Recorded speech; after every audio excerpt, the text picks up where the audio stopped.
আজ শুভ ধনতেরাস। আজকে 14 প্রদীপ জ্বালাতে হয়। দেখো বন্ধুরা, এই 14 প্রদীপ জ্বালিয়েছি। এটা আবার কোণ বিশেষ আছে, ঈশান কোণ, তারপরে ঠাকুরের কাছে, তুলসী মন্দিরে, বাইরের দরজায়, ঘরের দরজায়, অনেক জায়গায়, আর আছে বেডরুমে, কুবেরের কাছে, ঈশান কোণে, তুলসী মন্দিরে, বাইরের দরজায় দুদিকে দুটো, ঘরের দরজায় দুদিকে দুটো, এরকমভাবে 14 প্রদীপ জ্বলবে। এই যে ঘি দিয়ে প্রদীপটা জ্বালাতে হয়, তোমরাও নিশ্চয়ই জ্বালিয়েছ। এই 14 প্রদীপ তোমরাও জ্বালিয়েছ। আজ ভূত চতুর্দশীও বলে এই 14 প্রদীপ জ্বালানোকে। তাই তোমাদের সাথে এই প্রদীপ জ্বালানোটা শেয়ার করলাম।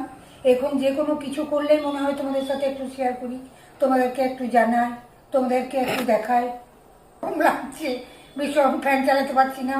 ফ্যান চালালে তো একবারে সব প্রদীপ ভূত চতুর্দশী হয়ে যাবে। প্রদীপ, ফ্যানও চালাতে পারছি না। সবাইকে অগ্রিম শুভ দীপাবলি, সবাইকে শুভ ধনতেরাস।